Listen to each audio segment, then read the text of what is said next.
কাদা আকবর চৌধুরী হত্যার হুমকি পেয়েছেন হবিগঞ্জ 4 আসনের স্বতন্ত্র সংসদ সদস্য ও সুপ্রিম কোর্টের আইনজীবী বাইসার সিওসি। কেউ তাকে ইয়ে করে থাকে তাহলে সেটা স্পেসিফিক সে একটা জিডি করবে বা তারপরে সেটা নিয়ে তখন চলবে। উনি যেই কথাগুলো বলছেন আমি যেটা বুঝি যে ইদানিং উনি কথা অনেক বলেন, অনেক কথা বলেন চিপ পপুলারিটি নেওয়ার জন্য যা যা বলার বলেন এবং ওই এইসব বললে মাটি কেন ঘুরাচ্ছেন? আমরা সাদা কাপড় লাগাইছি ব্যারিস্টার সাইদুল হক সুমন ভাইরে মারার জন্য। একদল সন্ত্রাস বাহিনী তারা 20 কোটি টাকা দিয়ে নাকি আসসালামু আলাইকুম দর্শক, দেশ ও দেশের বাইরে থেকে যারা এই মুহূর্তে আমার ভিডিওটি ওপেন করেছেন সবাইকে অসংখ্য অসংখ্য ধন্যবাদ। দর্শক, প্রথমেই শুনবেন শিরোনামে মাননীয় প্রধানমন্ত্রীর কাছে ব্যারিস্টার সুমন সরাসরি খুলে বললেন তাকে হুমকি দেওয়ার কিলারের কথাগুলো এবং সে কিভাবে জানতে পারল সেই জিনিসগুলো ক্লিয়ার করলেন। এদিকে আরও তথ্য ফাঁস হয়ে গেছেন। তার এলাকার এক ব্যক্তি জানিয়েছেন যে ব্যারিস্টার সুমনকে খুন করতে 20 কোটি টাকা চুক্তি হয়েছে। দর্শক, এদিকে আরও কিছু তথ্য ভিতরে জমা হয়ে আছে। আপনারা ধৈর্য সহকারে আজকের এই ভিডিওটা দেখতে থাকবেন, কেননা ব্যারিস্টার সুমনকে নিয়ে গুরুত্বপূর্ণ কিছু তথ্য এই ভিডিওর মাঝখানে তুলে ধরা হয়েছে, যা আপনাদের জানতে বুঝতে খুব সহজ হয়ে যাবে। কেননা মাননীয় প্রধানমন্ত্রী সাক্ষাতে কি বলেছে ব্যারিস্টার সুমনকে তাও আপনারা জানতে পারবেন এই ভিডিওর মাধ্যমে।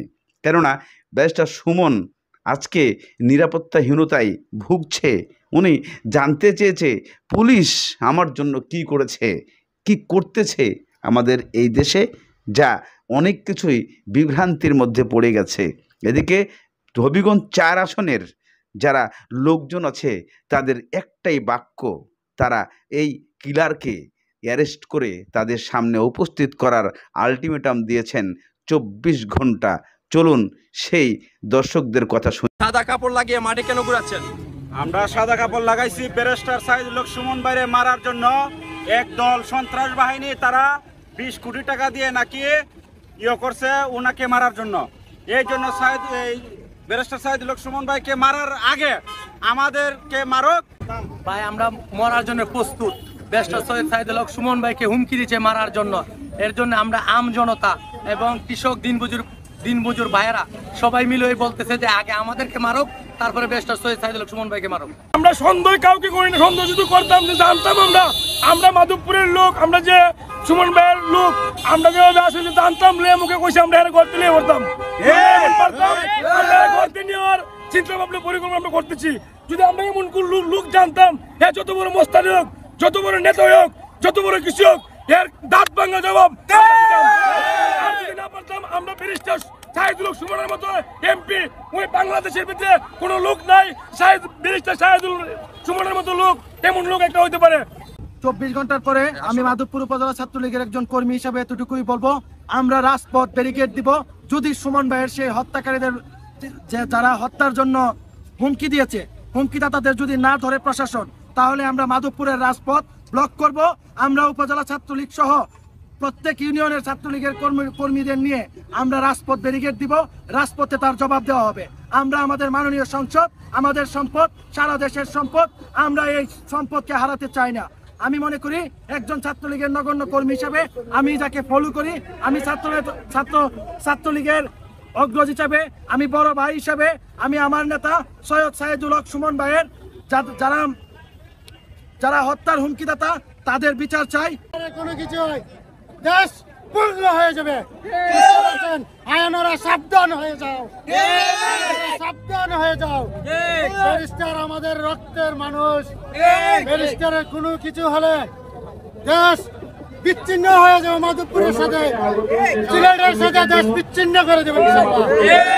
চৌধুরী হত্যার হুমকি পেয়েছেন হবিগঞ্জ ৪ আসনের স্বতন্ত্র সংসদ সদস্য ও সুপ্রিম কোর্টের আইনজীবী ব্যারিস্টার সৈয়দ সাইদুল হক সুমন। এ সম্পর্কে তিনি বলেছেন, আমি হুমকির তথ্য পেয়েছি, রাষ্ট্রযন্ত্র আমাকে বাঁচিয়ে রাখতে চায় কিনা সেই প্রশ্ন এখন দেখা দিয়েছে। আমি থানায় জিডি করার আগেই আইন শৃঙ্খলা রক্ষাকারী বাহিনীর উচিত ছিল যারা হুমকি দিয়েছে তাদের খুঁজে বের করে আইনের আওতায় নিয়ে আসা, কারণ তাদের কাছ থেকে আমি হুমকির তথ্য পেয়েছি। রাষ্ট্রযন্ত্র আমাকে বাঁচিয়ে রাখতে চায় কিনা সেই প্রশ্ন এখন দেখা দিয়েছে। আমার জীবনের নিরাপত্তা চেয়ে জিডি করেছি, এখন দায়িত্ব আইন শৃঙ্খলা বাহিনীর। একজন তো দেশের বাইরে গিয়ে খুন হলেন, আরেকজন বলছেন তিনি আসলে কনফিউজ রাষ্ট্রযন্ত্র তাকে বাঁচিয়ে রাখতে চায় কিনা। আপনি নিরাপদে আছেন? আপনাদের এমপিরা কোনো সমস্যার মধ্যে পড়ছে? না, আমি কোনো সময় থেকে নিরাপদে আছি। বিপদে আসতেও কোনো সময় লাগে না। রাস্তায় যে এখন যদি রাজপথে একটা কোনো কিছু হয় বা বিরোধী দল বলেন বা কোনো শক্তি আমাকে কিছু করে, সেটা করতেই পারে। এখানে বিরোধী দলকে আমি বলছি কথা যে নিরাপদ আছি আমি।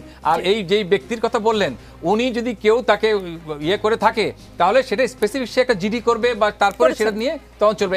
উনি যেই কথাগুলো বলছেন আমি যেটা বুঝি যে ইদানিং উনি কথা অনেক বলেন, চিপ পপুলারিটি নেওয়ার জন্য যা যা বলার বলেন, এবং ওই এইসব বললে বেশি চলে, এবং ইউটিউবে ওই যে পয়সা আবার পায় তো ওইটাই তার মেইন ইনকাম, এবং এটা বললে হয় দেখা যাবে ইউটিউবে আবার আপনার বেড়ে গেল অনেক তার সেটার জন্যই হয়তো এই কথাগুলো বলছেন। এত কথা কেন বললে আমি জানি না। তিনি দুর্নীতির বিরুদ্ধে বেশি কথা বলেন, সেটাই কি? না, দুর্নীতির বিরুদ্ধে অবশ্যই বলুক। আমি যে দুর্নীতির বিরুদ্ধে কথা বলবে সে যেই দলের হোক আমি তার সাথে আছি, সেটাতে কোনো সন্দেহ নাই। কারণ আমি কোনো অন্যায়ের সাথে থাকবো না, কারণ আমরা যে রাজনৈতিক ঐতিহ্য নিয়ে আছি আমরা অন্যায়কে প্রশ্রয় দিতে পারি না। কিন্তু ওনার কথা হলে উনি দুর্নীতি নিয়ে কথা বলেন, আমি ওনার সাথে আছি। কিন্তু যেই কথাগুলো উনি এটাকে নিয়ে বললেন, মনে হলে যেই বিষয়টা সেটাকে অনেক কথা একবারে বলে ফেললেন। এত কথা বলার সময় হয়নি। আগে জিডি করেন, তারপর দেখেন কি হয়, এবং কে আপনাকে হত্যার হুমকি দিয়েছে সেই কথাটা আপনি বলেন, তারপরে দেখেন যে আস্তে আস্তে কি হয়। হঠাৎ করে এত কথা বলার, উনি অনেক জায়গায় অনেক কথা মনে হচ্ছে বেশি বলে ফেলছেন। কথা বললে তো মরে যাওয়ার আগেই বলতে হবে, তাই তো? না, এমন যদি এরকমই হতো যে কথা বলতে বলতে সব মরে যেত, আমরা যা দেখছি টেলিভিশনে যেভাবে জনগণের সাথে কথা হচ্ছে, গণতন্ত্র কি পরিমাণে আছে সেটা কিন্তু এই টক শোই প্রমাণ করে। জি, রাজনীতির একজন অজ্ঞাতনামা ব্যক্তি একটি হোয়াটসঅ্যাপ নাম্বার থেকে আমাদের ওসি সাহেবকে ইনফর্ম করেছে যে আমি ব্যারিস্টার সুমন সাহেবের সাথে কথা বলতে চাই। তো আমাদের ওসি সাহেব বলছে কি বিষয়ে কথা বলতে চান। সে বললো যে তার লাইফ একটা রিস্ক আছে, আমি সে সম্পর্কে কথা বলতে চাই, আমি আপনার সাথে কিছু বলবো না। তখন ওসি সেটা গুরুত্ব দিয়ে এমপি মহোদয়কে বলছে যে আপনার সাথে এগুলো কথা বলতে চাই। তখন তার প্রথমে ওসির মোবাইল থেকে, পরে এমপি মহোদয়ের যে পেজ থাকে তার হোয়াটসঅ্যাপ থেকে ওই ব্যক্তির সাথে এমপি মহোদয় কথা বলে। কথা বলার ডিটেলস পর্যায়ে উনি এমপি মহোদয় তার পরিচয় জানতে চায়। সে তার পরিচয় দিতে অস্বীকৃতি জানায় যে না, আমার সমস্যা হবে। তো বললো যে আপনি সাবধানে থাকবেন, আপনার একটা জীবন রিস্ক আছে হয়তো। তো বলে সে মোবাইল কেটে দেয়। তো আমরা এই ঘটনা জানার পরপরই আমাদের ওসি থানায় জিডি করেছে, এবং আমরা আমাদের যে আইনানুগ ব্যবস্থাগুলো আমরা গ্রহণ করতেছি, এবং বিষয়টিকে আমরা অত্যন্ত গুরুত্বের সাথে নিয়েছি। এবং আমরা আমাদের যে আনুষঙ্গিক যে কাজকর্ম এর পিছনে কারা আছে, এটা কোন ধরনের কি, সেটা যাচাই বাছাই করার জন্য আমাদের কার্যক্রম আমরা চালিয়ে যাচ্ছি। তো আশা রাখি অচিরেই আর একটা সুরা পাবেন। আমরা আপনাদেরকে বলছি যে হোয়াটসঅ্যাপের মাধ্যমে, হোয়াটসঅ্যাপকে লোকেশন করা অনেক টাফ। তো আমরা আমাদের চেষ্টা চালিয়ে যাচ্ছি, এবং যখনই আমাদের ওসিকে ফোন দিয়েছিল তখন থেকেই কিন্তু আমরা কাজ শুরু করে দিয়েছি। মাত্র 28 তারিখ, আজ তো 30 তারিখ, মাত্র 2 দিন। তো আমরা কিন্তু চেষ্টা চালিয়ে যাচ্ছি, আমার চেষ্টার কোনো কমতি নেই, এবং আমরা অত্যন্ত গুরুত্বের সাথে কাজটি দেখছি। এখানে বিন্দুমাত্র কোনো অবহেলা কোনো সুযোগ নেই। এদিকে হবিগঞ্জের ওসি সাহেব আবারও নতুন করে বিবৃতি দিয়েছেন এবং তথ্য দিয়েছেন যে আমরা স্বার্থের কারণে, আমরা স্বার্থের প্রয়োজনে, আমাদের অডিটের এবং গোয়েন্দা বিভাগের কারণে আমরা বাকি তথ্যগুলা প্রকাশ করতে পারতেছি না। আমরা এটাকে নিয়ে কাজ চালাচ্ছি। আমরা খুব তাড়াতাড়ি আশা করছি এই কিলারদেরকে ধরে ফেলব। কেননা এই কিলার মাননীয় সংসদকে, ব্যারিস্টার সুমনকে হুমকি দিয়েছে। আমরা কাজ চালিয়ে যাচ্ছি এবং এটা চেষ্টা করছি তাকে খুব দ্রুত আইনের আওতায় আনার। কিন্তু ব্যারিস্টার সুমনের এই সমস্ত কথা কাহিনী তাণ্ডবের কারণে মূল কারণ হয়ে দাঁড়িয়েছে, এখানে আওয়ামী লীগের আরও একজন এমপি বলেছেন যে উনি অনেক বেশি বলে ফেলেন।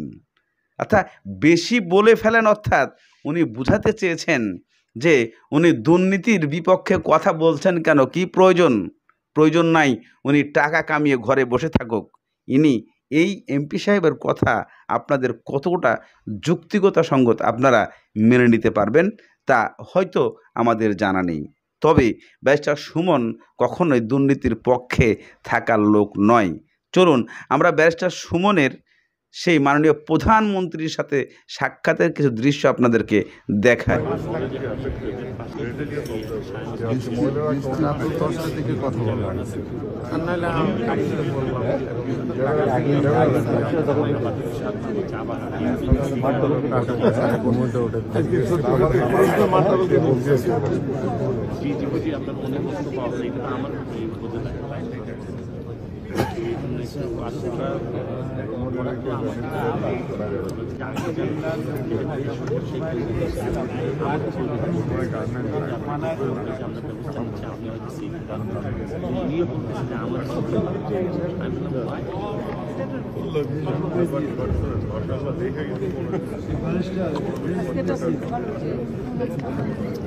ব্যারিস্টার সুমন এমপি মহোদয় ওনার উপর যে হুমকি, যে হত্যার হুমকি আসেছে, এটার জন্য আমরা সবাই দুঃখ প্রকাশ করছি। আর এই ধরনের হুমকি যাতে আর দ্বিতীয়বার না আসে, এটার জন্য আমরা আইনত ব্যবস্থা নেওয়া উচিত। আর উনার যদি কিছু হয় আমরা রাজপথ ছাড়বো না, ওনার জন্য রক্তের বন্যা বসাবো রাজপথে।